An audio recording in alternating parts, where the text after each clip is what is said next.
Okay, so let's dig into this phrase we're hearing a lot, victory with Ash.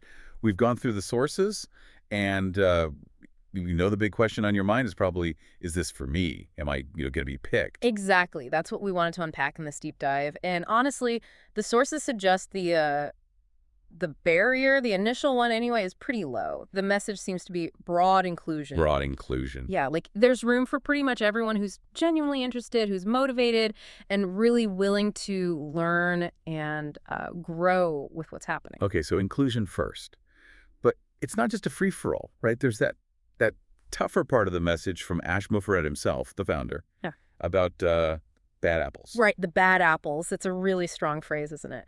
And the communication makes it clear these are people whose words or actions or maybe just their whole attitude has actually harmed the company or the community around it. That sounds like, well, like there needs to be some accountability for past actions. Yeah. But how do they define that? Is it like a checklist in the source material, or is it more subjective? It seems less like a strict checklist and more about self-reflection.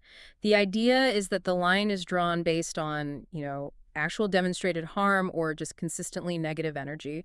It suggests you need to look at your own behavior. Sets a high standard, really. Okay, so assuming you're not in that bad apple category, inclusion is broad. So then success isn't about luck or being there longest. It sounds like it shifts completely to preparation. Exactly. Preparation is hammered home in the communications. Being ready.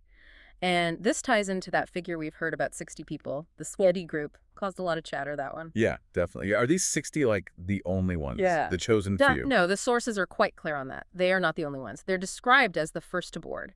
And there's this plane analogy used to explain it. Okay, a plain analogy. Let's unpack that. Boarding first. Sounds a bit like getting special treatment, maybe? Best seats. Actually, it's framed completely differently. It's presented as a big responsibility. They're more like the crew, or maybe strategic passengers, like putting a doctor on first just in case. Ah, okay. Their role is defined by that responsibility. Mm-hmm. Preparing the ground, serving others, doing the real heavy lifting, as the sources put it.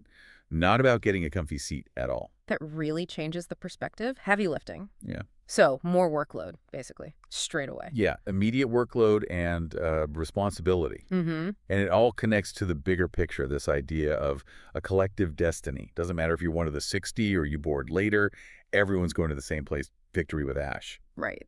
So the value isn't tied to when you got involved. That whole I was here first idea, it's explicitly pushed aside. It's all about what you contribute to the shared goal. So the message for you listening is pretty clear then. Yep. Don't get hung up on who's boarding when. Focus on your readiness. What's the actual call to action? Be proactive. Simple as that. You need to actively seek out ways to learn, to grow, and just get involved positively. And crucially, avoid complaining. Yeah. Avoid negativity. Ash specifically says there's no room for negative energy right now. They're looking for partners who take initiative, people who build things up, not tear them down. And are there specific tools, practical things people can use to get ready? Yes, definitely. The sources point to several things available to everyone. There are Ash's own training videos, the Heroes webinar, that's a key live training, the All Tech Pros platform, and for French speakers, Voyager avec nous.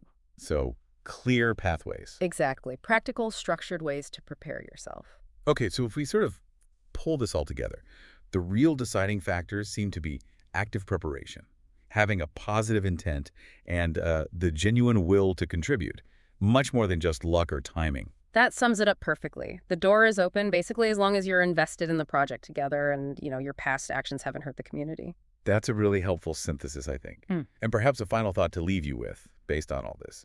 Maybe the question isn't really, will I be chosen? Maybe it's more like, when the time comes, will I actually be ready to do that heavy lifting? Yeah.